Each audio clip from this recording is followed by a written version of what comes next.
Hello, ये हूँ मैं और मैं को काफी जोर से चेनसो मैन पर वीडियो बनानी है क्योंकि आई लव इट। लेकिन क्योंकि मैं जहां तक एनिमे की स्टोरी पहुंची है उसी पर वीडियो बनाता हूँ, तो जो वीडियोस मैं चेनसो मैन पर बनाना चाहता हूँ वैसी नहीं बना सकता। And it makes me sad क्योंकि चेनसो मैन के बारे में मेरे पास बहुत कुछ है बात करने को। लेकिन अभी के लिए मैं चेनसो मैन को हाइप अप तो कर ही सकता हूँ तुम्हारे लिए। तो अलाउ मी टू शेयर कि मुझे चेनसो मैन की स्टोरी, जो कई लोगों को काफी एजी लगती है, वो क्यों पसंद है। फन फैक्ट, इस शो का नाम पहले सीजर्स मैन था, लेकिन फिर इसको चेनसो मैन कर दिया क्योंकि सीजर्स उतने एजी नहीं होते। देखो, इस वीडियो में ऐसे बहुत जोक्स होंगे और अगर तुम्हें नहीं पसंद आ रहे तो सिर्फ मेन कंटेंट पर फोकस रखना। और जो गिनती के 2 बंदे हैं जो इन पर हंसेंगे, आई लव यू अलॉट। और ये स्टोरी, इसका मैंगा का फुजीमोतो काफी बड़ा रीजन है कि मैंने यूट्यूब चैनल चालू करा, तो it is special to me इस वजह से भी। बाय द वे, स्क्रिप्ट में दिवाली पर लिख रहा हूँ, तो हैप्पी दिवाली तुम सबको। और आई विश तुम्हें कोई ऐसा बंदा मिले जो तुम्हें उतना ही बढ़िया तरीके से सपोर्ट करे जितना तुम मुझे करते हो। आओ अब बात करें चेनसो मैन की।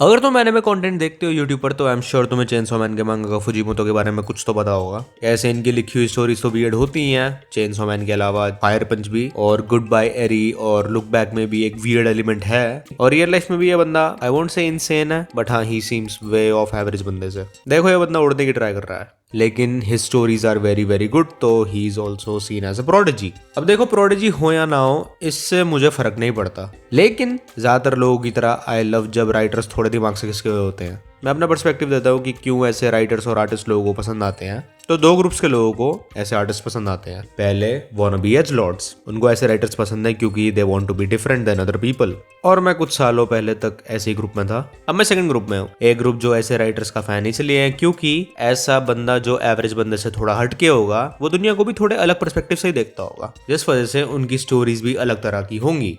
और इसलिए मुझे ऐसे राइटर्स पसंद है। पसंद तो नहीं कहूंगा, लेकिन I look forward to their works. I know इन राइटर्स की स्टोरी अच्छी हो या बुरी हो, उनमें कुछ तो डिफरेंट होगा। और मैं ये नहीं कह रहा कि ऐसे राइटर्स अच्छी स्टोरी लिख सकते हैं, तो प्लीज तुम ये मत सोच लेना कि तुम्हें थोड़ा इनसेन होना पड़ेगा बढ़िया आर्टिस्ट होने के लिए। Be authentic and very honest. Cliché line है, लेकिन जस्ट बी योरसेल्फ। और तुम्हारी आर्ट ये चीज रिफ्लेक्ट कर देगी। Don't try to be the next, enter name of the great artist. वो ऑथेंटिक नहीं होगा, वो तुम नहीं होगे। Be the first, enter your name. और फुजीमोतो भी फुजीमोतो इसलिए क्योंकि he is unapologetically honest and himself. जब फुजीमोतो को पूछा गया कि उनको अपनी पहली मैंगा खत्म करके क्या feeling I, all he said कि पैसे दे दो मेरे जो बनते हैं। जैसे ये मैंगा का है, वो इनकी स्टोरीज रिफ्लेक्ट करती है, इसलिए वो सारी एक्सपेक्टेशंस को काट कर आग लगा देते हैं। बहुत सारी ऐसी स्टोरीज है जो दिखाती है कि फुजीमोतो कितने विचित्र इंसान है, लेकिन एक बात श्योर है, ही seems authentic and he seems very very honest. और जैसा मैंने बोला था कि जो आर्टिस्ट जैसा होगा वो चीज उनकी आर्ट में रिफ्लेक्ट करेगी, तो ये चीज चेनसो मैन में दिखती है, उनके कैरेक्टर्स में दिखती है। आओ बात करें चेनसो मैन के कैरेक्टर्स की। चेनसो मैन के कैरेक्टर्स बहुत ज्यादा अजीब हैं, और भले तुम्हें ये पसंद हो या ना हो, तुम डिसएग्री नहीं कर सकते कि ये बहुत अलग है। लेकिन डिफरेंट का मतलब अच्छा कैरेक्टर तो नहीं होता। अच्छा, मैं यहाँ गुड पर्सन नहीं कह रहा, गुड कैरेक्टर कह रहा हूँ राइटिंग के स्टैंड पॉइंट से। तो फॉर एग्जांपल, ये और ये डिफरेंट है, लेकिन आई डोंट थिंक तुम अच्छा कहोगे। तो why do I think chainsaw man characters are good?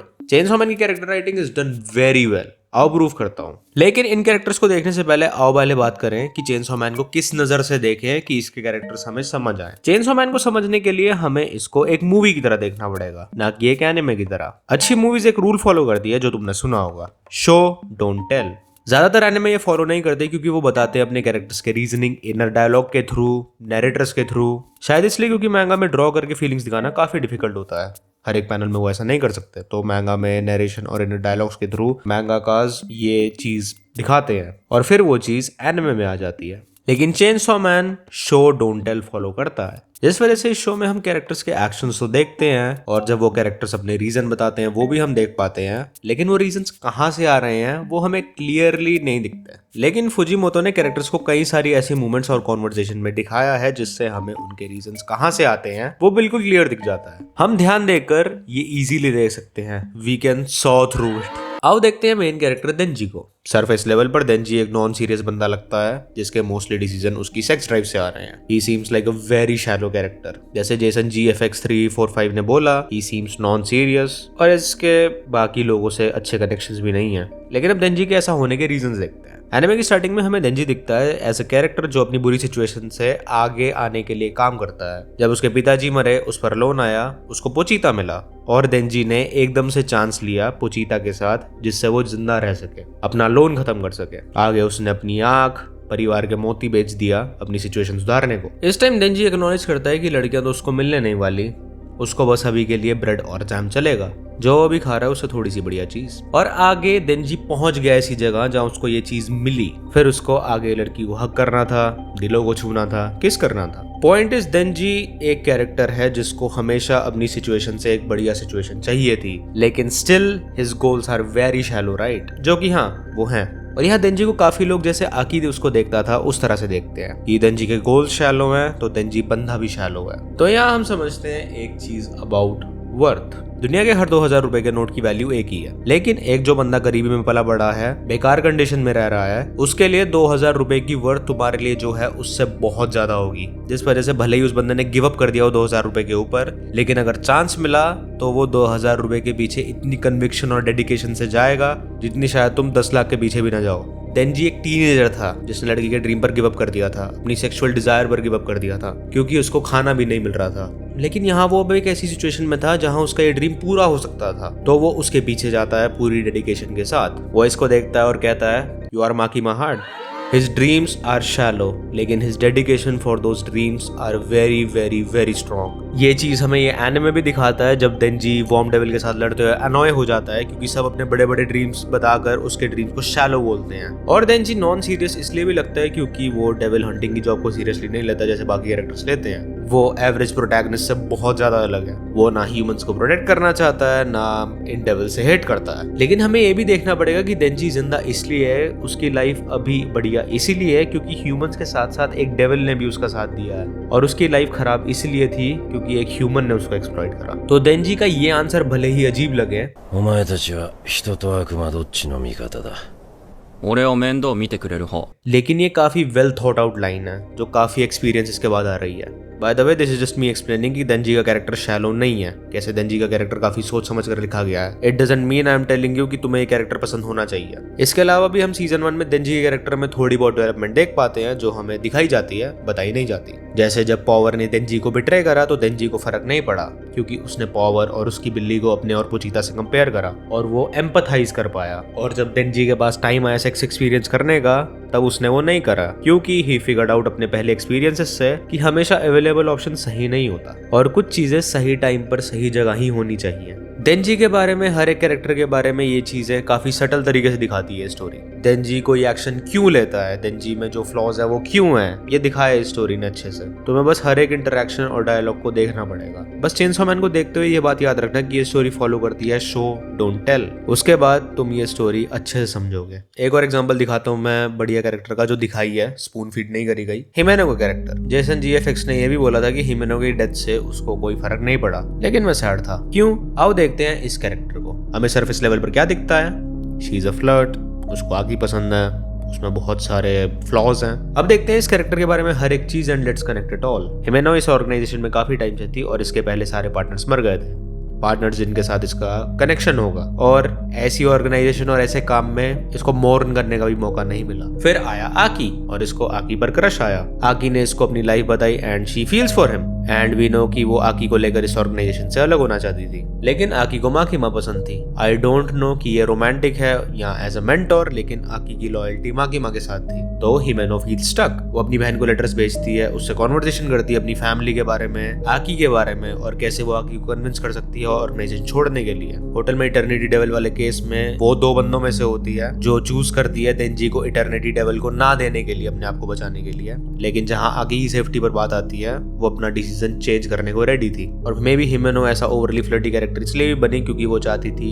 कि आकी को जेलसी फील हो, लेकिन माकीमा आकी का फोकस थी और हिमेनो इस रास्ते पर चलते चलते काफी आगे बढ़ जाती है, अलग ही जगह पहुंच जाती है, बट स्टिल उसको आकी पसंद था। तो इस इवेंट के बाद वो देंजी के साथ प्लान बनाती है कि कैसी देंजी माकीमा के साथ हो जाएगा ताकि आकी ये देखकर उसके साथ हो जाए, और फिर शी डाइज। और हमें और आकी को पता लगता है कैसे वो चाहती थी आकी के साथ रहना और अब ये कभी नहीं हो पाएगा। और मैं सैड था। हम कैरेक्टर्स की डेथ को या जनरली लोगों की डेथ को दो रीजन की वजह से मौन करते हैं। एक कि हम मिस करते हैं कि व्हाट दैट पर्सन वाज, हमें वो इंसान पसंद होता है और हम उसको कभी नहीं देख पाएंगे, कभी भी उनके साथ टाइम एक्सपीरियंस नहीं कर पाएंगे। और दूसरा, we mourn what they could have been, एक इंसान जो वो बन सकता था, एक इंसान जो उस रास्ते पर चल रहा था, एक इंसान जो वो बनना चाहता था, वो अब वो कभी नहीं बन पाएगा। हम इस वजह से मौन करते हैं विलन्स की डेथ जो चेंज हो जाती है लास्ट मोमेंट पर। Obito is a very good example. और अगर तुमने याकुजा की गेम्स खेली हैं तो उसके विलन्स बहुत बड़ी एग्जांपल है इस चीज का। और फिर आते हैं फेनोमेनल कैरेक्टर्स होहेनहाइम की तरह, जिसमें हम दोनों तरीके के मौन एक्सपीरियंस करते हैं। हिमेनो के साथ भी यही चीज थी। We feel sad because she can not become the person she could have been. वो एक कैरेक्टर थी जो सबसे ज्यादा आगे की हेल्प करता, अब वो पॉसिबल नहीं था। अब मैं ये नहीं कह रहा कि तुम सैड फील करो, लेकिन आई होप तुम देख पा रहे होगे कि भले ये कैरेक्टर खूब फ्लॉड हो, लेकिन 3-4 एपिसोड में आने वाला ये कैरेक्टर भी ऐसा लिखा गया है जो बहुत कंप्लीट लगता है।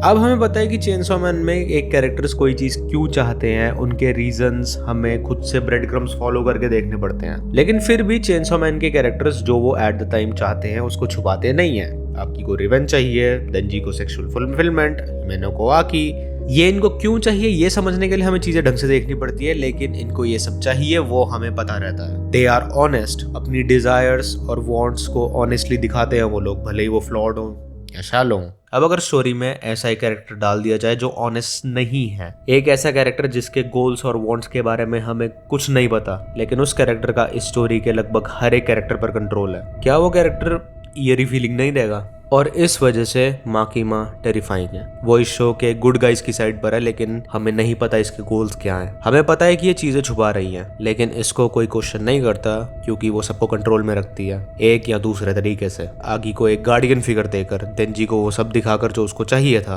पावर को डराकर, उसको पता है कि किसको कैसे कंट्रोल करना है। इस कंट्रोल की वजह से तुम उसको कभी क्वेश्चन नहीं कर सकते। माकीमा हमेशा कंट्रोल में रहती है और तुम इससे भाग नहीं सकते। और तुम ऑनलाइन सुन सकते हो बहुत सारी थ्योरीज की माकीमा क्यों ये फीलिंग देती है। कोई उसको पावर्स की वजह से बोलेगा, कोई बोलेगा हाउ शी कैरीज हरसेल्फ वगैरह वगैरह, लेकिन I think it is very simple. हम लोगों में फियर है अननोन का, और एक स्टोरी जिसमें हर एक कैरेक्टर ऑनेस्ट है अपनी डिजायर्स के बारे में। वी नो देयर डिजायर्स, लेकिन जो इन सब कैरेक्टर्स को कंट्रोल करता है उसकी डिजायर से हम अननोन है, और ये हमें ईयरी फीलिंग देता है। फन फैक्ट, हाई स्कूल में एक बार फुजीमोतो की साइकिल उल्टी कर दी थी एक लड़की ने। उस लड़की ने फुजीमोतो के सामने से आके एडमिट भी करा कि ये उसने ही करा है, और उसके मुंह पे हंसने लगी, लेकिन फुजीमोतो ने बुलिड फील नहीं करा। इंस्टेड उनका खून उनकी टांगों के बीच में जमा हो गया। मे बी इसलिए बंदा ऐसा है। इस इंसिडेंट के बाद खून नीचे ही रह गया, कभी वापस दिमाग तक आया नहीं है।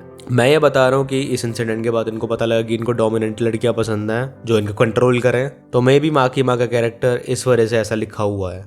मैंने पोस्ट डाली थी कम्युनिटी टैब पर तुम्हारे इस स्टोरी पर थॉट्स पूछने के लिए, ताकि मैं वो एड्रेस कर सकूं और थोड़ी स्क्रिप्ट राइटिंग में हेल्प हो मेरी। और एक कमेंट आया था कि कैसे ये शो गोस्ट मोड को जुजुत्सु काइसेन जैसा लगा, which I can understand. Gun devil के पार्ट्स वाली चीज सुकुना जैसी ही है, ये एजी जुजुत्सु काइसेन लग सकता है, लेकिन ये सिर्फ सीजन 1 में ही लगेगा। आगे मूवी में, आगे सीरीज में ये यू कांट एक्सपेक्ट ये कहाँ जा रहा है। और अगर तुम महंगा नहीं पड़ता तुम इसकी मूवी को ट्राई देना, फिर नहीं देखना आगे अगर तुम्हें, तो तुम्हारी मर्जी। I did my best to hype it up for you, और अगर तुम्हें अभी भी नहीं पसंद आया तो you are entitled to your taste. But बाकी जिनको इनमें इंटरेस्ट है, मैं सजेस्ट करूंगा कि तुम महंगा भी पढ़ो। महंगा में आर्ट बहुत ज्यादा अच्छी है, बहुत बढ़िया है, कई पैनल्स, ड्रॉइंग्स काफी ज्यादा सिनेमैटिक हैं। The story will show, it won't tell. ये याद रखना, और चेनसॉ मैन फिर बहुत सेंस बनाएगा। और अगर तुम इंटरेस्टेड हो फुजीमोतो के बारे में और ज्यादा जानने में, तो ये वीडियो देख लेना। ये थी मेरी वीडियो जो मैंने बनाई ताकि तुम और इंटरेस्टेड हो चेनसॉ मैन के लिए। आई होप ये मैं कर पाया हूँ। जिन जिन लोगों ने कम्युनिटी पोस्ट पर कमेंट करके अपना टाइम दिया, थैंक यू वेरी मच, काफी हेल्प करी तुमने। और मैं वहाँ पर आगे भी तुम्हारे थॉट्स लेता रहूंगा। नेक्स्ट वीडियो में बना रहा हूँ गॉन पर, और उससे अगले मैं सोच रहा हूँ कि एक वीडियो बनाऊँ जिसमें मैं तुम्हारी एनिमे रिकमेंडेशंस देखूँ और उनको 1-2 लाइन का रिव्यू दूँ एक वीडियो में, कुछ शब्द बोलूँ उनके बारे में। तो अगर तुम्हारे पास कोई रिकमेंडेशंस है तो कम्युनिटी पोस्ट पर आकर कमेंट कर दो। जो भी एनिमे तुम चाहते हो मैं देखूँ, लिख दो, कोई भी टाइप का हो, शोनन, रोमांस, अच्छा बुरा, कुछ भी चलेगा। और अगर ठीक ठाक कमेंट आ गए उस पोस्ट पर तो वीडियो बना दूंगा मैं। अगर छोटा एनिमे होगा तो पूरा देख लूंगा, लंबा होगा तो कुछ एपिसोड देखकर उसको जज करूंगा। ओके, वीडियो पसंद आ गई तो लाइक कर दो, ज्यादा पसंद आई तो सब्सक्राइब, शेयर कर सकते हो तो प्लीज प्लीज प्लीज कर दो। ये कीलियो वाली वीडियो यूट्यूब ने पुश ही नहीं करी। यूट्यूब एल्गोरिथम के सामने रो कर तो कुछ फायदा है नहीं, अब तो तुम्हारे सामने रो रहा हूँ। प्लीज शेयर कर देना अगर कर सकते हो। वीडियो देखने के लिए धन्यवाद। Have a wonderful and awesome day.